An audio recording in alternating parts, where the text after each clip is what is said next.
Tour de France 2025 Stage 15 Preview, Hilly Challenge before rest day. The thrill of the Tour de France, Stage 15 Preview and what lies ahead. The excitement surrounding the Tour de France 2025 is palpable, especially after Thymen Arensman achieved a remarkable victory in Stage 14. However, the day was marked by a significant turn of events as Remco Evenepoel, who was in third place overall and donned the white jersey for the best young rider, made the tough decision to withdraw from the race.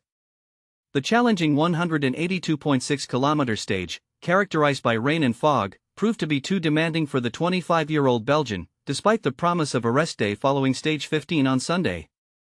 As the riders look forward to a well-deserved break, they will first face the daunting task of conquering 2,400 meters of elevation in Stage 15. This stage is not just another ride, it's a critical challenge that could shape the overall standings. What to expect in Stage 15?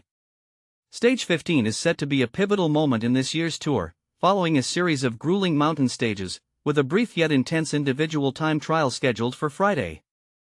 The riders are less than 170 kilometers away from a day of recovery, which adds a layer of motivation as they prepare for the next leg of their journey. Currently, defending champion Tadej Pogacar leads the general classification with a solid advantage of 4 minutes and 13 seconds over two-time Tour winner Jonas Vingegaard.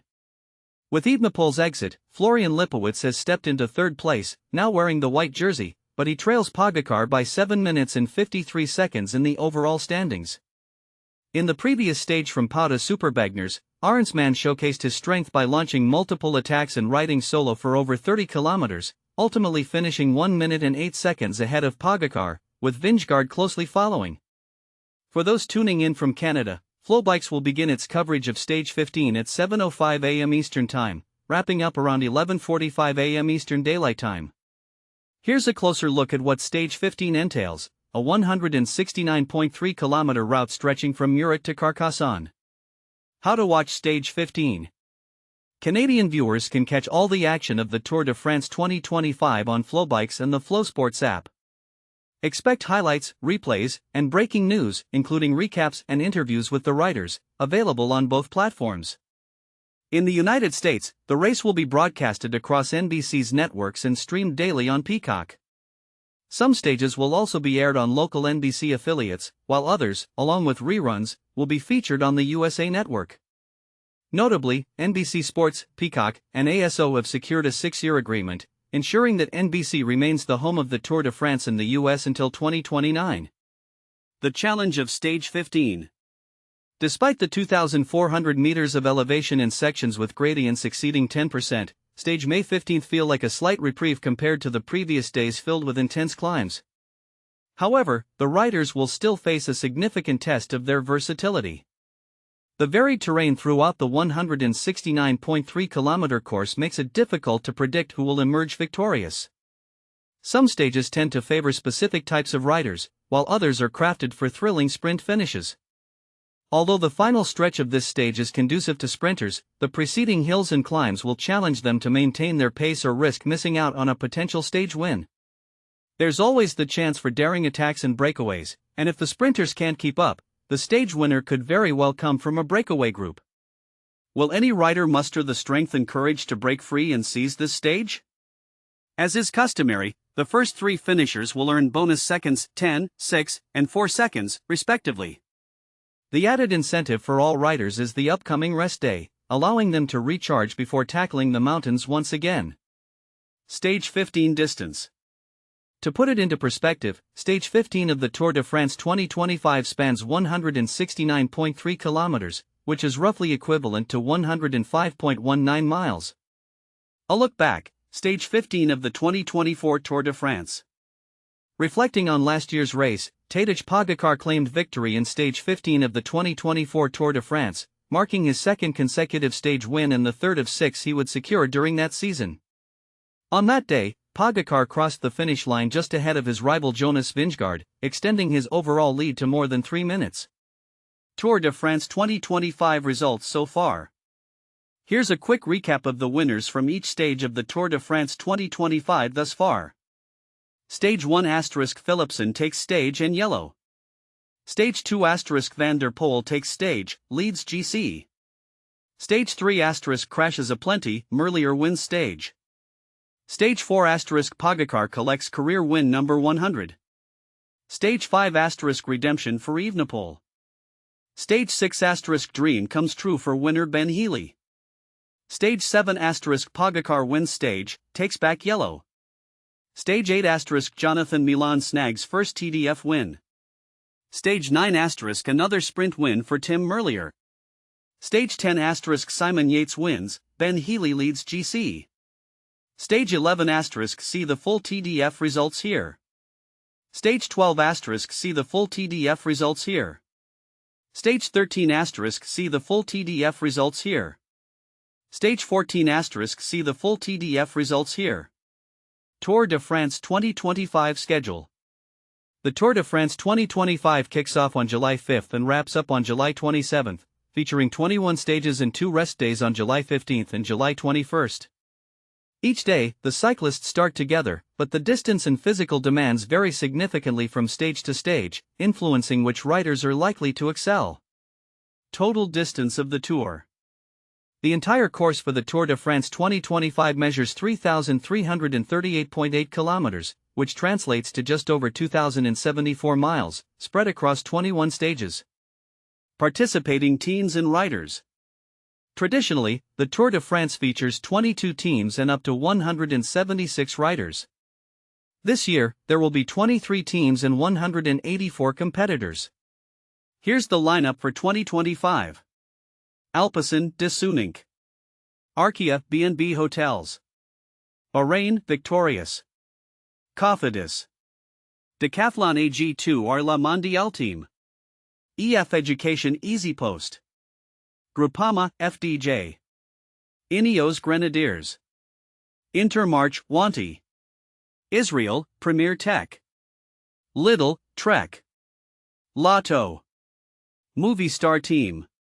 Red Bull Bora Hansgrohe. Sodal Quickstep. Team Jayco Aliola. Team Picnic Postnal.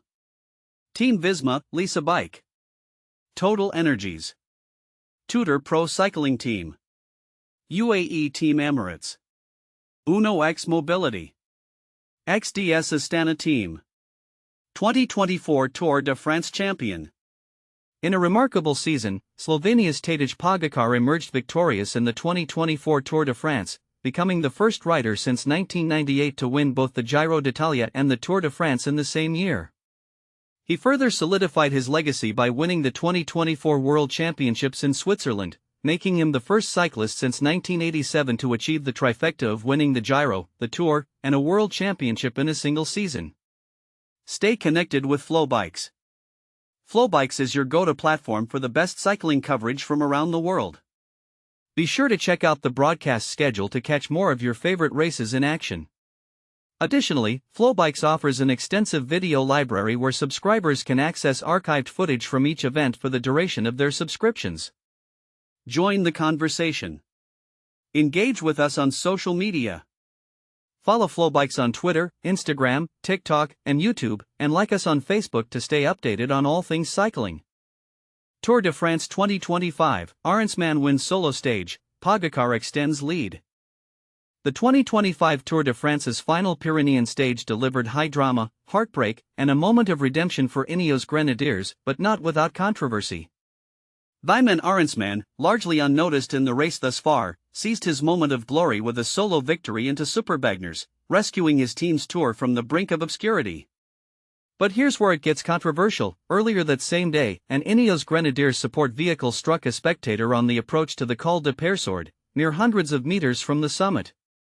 The incident, which led to a hefty fine and a yellow card for team sports director Oliver Cookson, has sparked heated debates about safety and responsibility, topics that rarely get the spotlight in cycling's biggest race. And this is the part most people miss: every yellow card issued to a team car brings it one step closer to expulsion from the Tour, adding real tension to high-pressure situations. In a statement, Ineos Grenadiers expressed deep regret and concern for the injured fan, emphasizing their commitment to safety for all involved riders, staff, and the incredible supporters who line the roads. Yet, as local authorities continue their investigation, some are asking, are current safety measures enough, or do we need stricter rules to protect fans in the heat of the moment? Let us know your thoughts in the comments. On a day shrouded in mist and uncertainty, two-time Tour champion Tadej Pogacar, already the winner of 4 stages, contented himself with defending his overall lead rather than chasing another victory. After controlling Jonas Vingegaard's late attacks, Pogacar edged out the Dane in a sprint finish over the last 150 meters, padding his lead to more than 4 minutes with a week still to go. But even superstars get nervous. Pogacar admitted that the thick fog and wet roads made descending perilous, reducing visibility to just 20 meters at times. "You might think descending is easy after a tough climb," he said, "but when you can't see the road and everything's slippery, you're riding on pure instinct." In such conditions, even the most aggressive riders become cautious, proving that Mother Nature is always the toughest competitor. While Pogacar played it safe, others saw their fortunes change dramatically. Oscar Onley of Scotland, finishing 6th on the stage, moved into the top 4 overall as the Tour ended its second week. Onley's rise was hastened by the unexpected departure of Remco Evenepoel, who started the day in 3rd place but abandoned at the base of the Col de Peyresourde. Evenepoel, the Olympic road and time trial champion, had struggled since the previous day's time trial in Peyresourde. His sports director, Tom Steels, explained he hoped for a turnaround, but it never came. Continuing in that state would have risked not just this race, but his entire season. For fans, it was a sobering reminder that even champions have limits, and that sometimes wisdom means knowing when to stop even if it breaks your heart. With almost 5,000 meters of climbing crammed into just 125 kilometers, this stage was one of the most grueling in recent memory. Pogacar, ever the tactician, was content to let an early breakaway, including Arensman and Lenny Martinez, the latter hunting king of the mountains points, build a lead. Martinez's first over-the-summit performance on the legendary, mist-covered Tourmalet earned him the polka-dot jersey, a coveted prize for the Tour's best climber. For Arensman, meanwhile, the stage win was a career-defining moment, proving that in cycling, persistence and seizing your chance can rewrite the story of your season. The Tour now heads toward Carcassonne on Sunday, offering the sprinters a welcome respite before the second rest day and the final, decisive week in the Alps. As the drama continues, one thing is clear: the 2025 Tour de France is far from decided. Will Pogacar's rivals find a way to close the gap, or will he cruise to a historic 3rd title? And in the wake of this week's safety controversy, how will organizers, teams, and fans work together to ensure the race is thrilling, fair, and safe for everyone? The peloton rides on, but the debates are just heating up. What's your take on these hot-button issues? Tour de France 2025. Thymen Arensman wins stage 14, Remco Evenepoel abandons. The 2025 Tour de France took a dramatic turn today, leaving fans stunned and sparking debates about what could have been. Remco Evenepoel, a favorite for the podium, was forced to abandon the race, while Thymen Arensman secured a thrilling maiden stage victory in stage 14. But here's where it gets controversial: was Evenepoel's withdrawal a result of poor preparation, or did the grueling Pyrenees stages simply push him beyond his limits? Let's dive into the details. Tadej Pogacar extended his overall lead, finishing 2nd on the punishing mountain stage, with Jonas Vingegaard close behind in 3rd. Yet, the spotlight was on Evenepoel, who entered the day in 3rd place in the general classification but couldn't overcome the physical toll of the race. The double Olympic champion struggled on the first of 4 climbs during the 182.6 km stage from Pau, ultimately withdrawing midway up the Col de Peyresourde. "I didn't have the best preparation coming into the Tour," Evenepoel admitted. "I gave it everything to be in top shape, but sadly, I wasn't at 110%, which is what you need to compete for the general classification here." His departure raises questions. Could better preparation have saved his race, or was this simply a case of the Tour's relentless demands? Meanwhile, Thymen Arensman's victory was nothing short of remarkable. The Dutch debutant reached the summit finish at Luchen Superbagners just over a minute ahead of Pogacar, securing his first stage win in a historic moment for the Ineos Grenadiers team. "I can't believe it," Arensman said. "Coming into my first Tour, I just wanted to soak it all in. To win a stage? It's unbelievable." And this is the part most people miss: Arensman's patience paid off. After a bunched-up first week, he waited for the mountains to make his move, finishing 2nd on Le Mont d'Or in stage 10 before today's triumph. His strategy and resilience highlight the mental fortitude required in this race. Evenepoel's withdrawal wasn't just a personal setback, it's a bold reminder of the Tour's unforgiving nature. After finishing third in his debut last year and wearing the white jersey for the best young rider, the 25-year-old had high hopes. But 2 challenging days in the Pyrenees, where he lost over 6 minutes to Pogacar, sealed his fate. "For 3 days, I wasn't feeling good," he said. "Today, I just didn't have the legs. It's disappointing, but it won't change my love for this race." Soudal Quickstep sports director, Tom Steels, believes Evenepoel made the right call. "He was devastated to leave," Steels said. "But continuing in his condition could have jeopardized the rest of his season."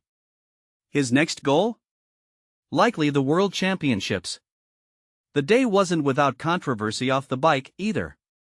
TV footage showed an Ineos team car hitting a spectator on the Col de Peyresourde, a stark reminder of the risks involved in this high-stakes race. The team has yet to comment on the incident. Arensman's win was as much about teamwork as it was individual brilliance.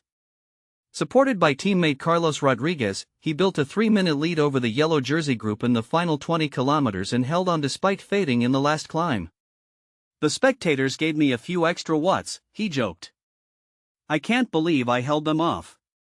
Looking ahead, Sunday's Hilly 169.3 km stage from Muret to Carcassonne promises more drama before the second rest day.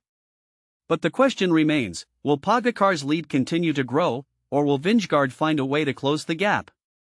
Stage 14 results *. 1. Thymen Arensman, Ned/Ineos Grenadiers, 4 hours 53 minutes and 35 seconds. 2. Tadej Pogacar, Slow/UAE Emirates XRG, plus 1 minute 8 seconds. 3. Jonas Vingegaard, Den/Visma bike, plus 1 minute 12 seconds. For Felix Gall, AUT/Decathlon AG2 or La Mondiale, plus 1 minute 19 seconds. 5. Florian Lipowitz, Ger/Red Bull Bora Hansgrohe, plus 1 minute 25 seconds. General classification after stage 14 *. 1. Tadej Pogacar, Slow/UAE Emirates XRG, 50 hours 40 minutes and 28 seconds. 2. Jonas Vingegaard, Den/Visma bike, plus 4 minutes 23 seconds. 3. Florian Lipowitz, Ger/Red Bull Bora Hansgrohe, plus 7 minutes 53 seconds. For Oscar Onley, GB/Picnic Postinel, plus 9 minutes 18 seconds. What do you think? Was Evenepoel's withdrawal inevitable, or could he have pushed through? And is Arensman's win a sign of things to come for the young Dutchman? Let us know in the comments.